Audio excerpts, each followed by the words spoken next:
Olá, para você que caiu de paraquedas nesse vídeo, seja bem-vindo a este canal sobre animes e mangás. E hoje nós vamos falar sobre o episódio 4 de Kuroshi-ai. Eu não estava conseguindo gravar semanalmente os reviews sobre esse anime, primeiro por causa do tempo, meu tempo está muito escasso ultimamente, e também porque eu achei que não estava tão interessante assim para trazer episódios semanais sobre esse anime. Mas esse episódio 4 foi o melhor episódio desse anime até agora, e por isso eu acho que merece sim um review aqui no canal. Bom, basicamente já começa com uma retrospectiva pequena, né, do que aconteceu do episódio 1 até o episódio 3. E, bom, todo o envolvimento da Chateau com o Hyan-song, né, tudo que aconteceu entre eles, né, ela acabou caindo do precipício, ficou doente, eles foram pro hotel, ele cuidou dela, depois ele foi na casa dela tomar um chá, até que começa o episódio, a Chateau indo visitar o túmulo, né, do pai dela. Ela tá ali de luto, né, assim, vestida de preto, vestido preto, pela primeira vez ela aparece de vestido, e ela tá levando flores, né, coloca ali as flores no túmulo do pai, né, é um momento um pouco triste, né, ela fica ali, aparentemente a gente percebe que ela tá bem para baixo, né, depois ela vai saindo ali, vai indo embora, ou no caso indo para a igreja, e aí de repente uma irmã, uma freira, vai avisar a ela que tem um homem esperando por ela dentro da igreja, né? Aparentemente é isso que é dito, porque a gente não escuta o que é que a freira fala pra Chateau, né? Quando a Chateau entra na igreja, ela vai em direção ali ao altar e o Hyan-song tá lá, né? Começa a chamar a atenção dela, né? Ei, Psyu, tudo bem? Olá, tô aqui. E eles começam ali, né, a conversar, né? Ela fala que ele tá atrapalhando, que devia sair dali, que ele tá, né, enchendo o saco das pessoas, e a igreja não é um lugar pra ficar fazendo esse tipo de coisa. E ele fala que, pô, tudo bem, eu posso sair, mas aí se eu sair você vai vir comigo pra gente sair, fazer alguma coisa, vamos se divertir, né? Afinal de contas você também tá suspensa, né? Você tá de suspensão, não pode trabalhar, então vamos sair comigo, dar um rolê, e quando você voltar a trabalhar eu arranjo um caso bom pra você. Eles ficam brincando, né? Ele fica brincando com ela. E ela diz que não, que vai embora e que não quer que ele siga ela, né?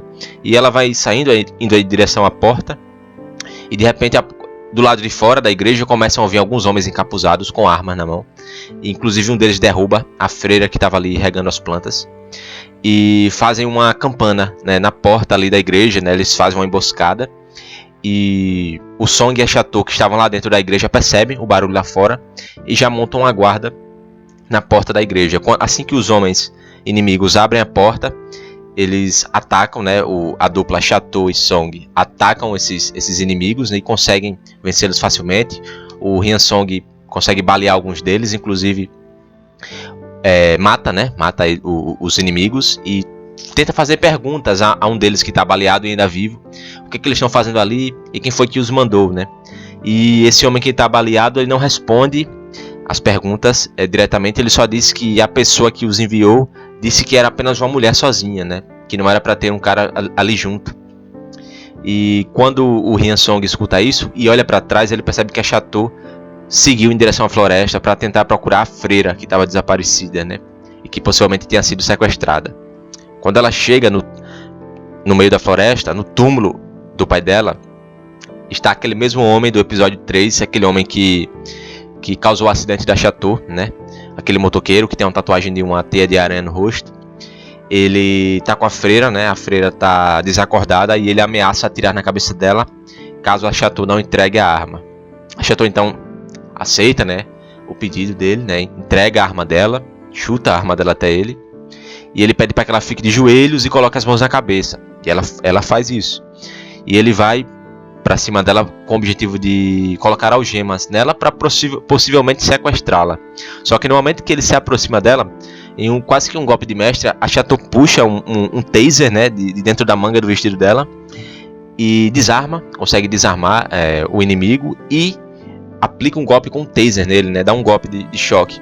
Só que acaba não surtindo efeito, porque o cara disse que já usou tanta droga que os nervos dele estão à flor da pele, ou seja, basicamente um choque não era suficiente para derrubá-lo. E depois disso ele consegue golpear a Chateau com um chute na barriga, o que acaba deixando desacordada, né? Ela vai apagando aos poucos. Se realmente você toma um golpe na sua barriga, você acaba ficando sem oxigênio na hora, né? E quando o seu cérebro fica um pouco sem oxigênio, você acaba desmaiando, né? Foi o que aconteceu, ela foi desmaiada, o Hyan Song chega lá no local depois disso e percebe que ela não está mais ali. A freira está acordando e ele pega o telefone e liga para o celular da Chateau, né? Quem atende já é o antigo parceiro de equipe dele, né? Que é agora o seu inimigo, né? Esse homem que tem a tatuagem, que vamos chamá-lo de Spider. Eu esqueci o nome dele, acho que é Toru, algo assim. Mas vamos chamá-lo de o Spider, né? O Spider pega o telefone da Chateau, atende a ligação, né? Debocha do Hyan Song, né? E fala que está sequestrando ela e fala as exigências dele, né? Para que o Hyan Song vá até um certo local, né? E a gente não vê o que é exigido, né? Porque já corta pra mãe adotiva da Chateau, né? Que está ali com um suposto sobrinho dela, né? Conversando, né? Eles estavam conversando sobre a Chateau, né? Que faz tempo que eles não a viam, né? E esse rapaz estava interessado, né? Sobre o passado dela. Então, nessa parte é muito bom que é revelado o passado da Chateau. Basicamente, ela foi encontrada quando criança em um carro, né? Junto nesse carro havia um rapaz no banco do motorista que estava morto, né? Baleado, com um tiro na cabeça. E ele estava com identidade aparentemente falsa. Então a polícia chegou no local, né? Os legistas, né? E começaram a interrogar a menina, perguntaram o nome dela. Ela não falava nada, só falava que se chamava Chateau Noble. E aí o investigador, né, do caso, já era um senhor experiente, prestes a se aposentar. Ele pega a Chateau e leva ela para casa dele, né? Dá comida à garota, né? Começa a conversar com ela, faz amizade com ela, né? E durante a investigação ele fica sempre acompanhando ela ali, como se fosse um protetor, né? E a Chateau, ela meio que é muito reservada e ela não interage com os outros, mas com ele ela até que interage um pouco mais, sabe? Ela meio que confia nele, mesmo sendo ainda assim muito reservada. E no final da investigação acaba que eles não descobriram nada. Acaba que, bom, o caso foi arquivado porque não tinha provas, a identidade do cara era falsa e o nome Chateau Noble também é um nome que não existia em registro algum. E a Chateau acaba sendo levada para um orfanato, né? E aí com o tempo, né, um tempo depois, o Dan Wolf, acho que é Abel Dan Wolf, algo assim o nome dele, junto com sua esposa, eles decidem voltar no orfanato, né? Eles entram no consenso, voltam no orfanato e adotam a Chateau, né? E aí Chateau Noble, era o antigo nome dela, passa agora a ser apenas Chateau Dan Wolf, algo assim, eu não lembro direito porque, bom, é um nome em inglês. E, bom, eles adotam ela, né? Ela criancinha, devia ter ali uns 6 a 8 anos, em torno disso, assim, mais ou menos. E aí, esse foi o passado da Chateau, né? Basicamente, isso não responde muita coisa. Depois já corta novamente para o Hyan Song, né? Ele tá chegando ali. Tá chegando no local combinado, né? Onde a Chateau tá sequestrada no cativeiro. E ele começa a conversar com o Spider, né? O Spider fala que ele foi muito ingênuo, imprudente, né? E se arriscando tanto por uma civil qualquer. E eles começam a trocar farpas e tem um tiroteio. De repente ali acaba cortando a cena e depois o Spider é baleado pelo Hyan Song.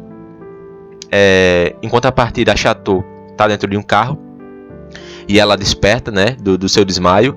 E dentro do carro ela estava gemada e tinha explosivos, né, dinamite. Depois disso mostra o carro explodindo, né? Então a gente meio que não sabe se ela conseguiu sair de lá a tempo, o que aconteceu, né? É presumível que ela saia a tempo, né? Porque, pô, ela é a protagonista da história, mas fica aquela tensão no ar, né? O carro explode depois, enquanto o Hyan Song tá ali lutando com o Spider. E, bom, a gente não ficou sem saber o que aconteceu com a Chateau, né? Se ela foi pega pela explosão, se conseguiu sair a tempo. Ao mesmo tempo que corta para a mãe adotiva da Chateau e fala que o homem que estava dirigindo o banco do motorista era muito estranho porque ele nunca foi encontrado, nunca foi descoberto quem ele era e o nome dele era Hyan Song. É muito estranho isso, mas é o mesmo nome do nosso protagonista, né? Então, o homem que foi morto tem o mesmo nome do nosso protagonista. E a gente não sabe se era o protagonista mesmo que fugiu à morte, né? Para tentar, enfim, entrar ou sair da máfia. Enfim, a gente não sabe o que aconteceu, mas eles têm o mesmo nome, né? Assim como a Chateau também tem um nome que não era conhecido, O Hyansong também tem um nome que não era conhecido, além de ter sido dado como morto, né? Esse episódio, em geral, assim, eu achei muito bom mesmo, assim, abordou muita coisa, teve ação, falou sobre a história da personagem principal, né? E foi bem amarrado as coisas, né? Para um episódio de 23 minutos e para um anime que estava assim bem fraquinho, sinceramente, foi um episódio muito bom. Fico ansioso aí para os próximos capítulos. Espero que vocês acompanhem também. Se puderem, acompanhem aqui no canal. E é isso. Vou ficando por aqui. Um forte abraço. Valeu!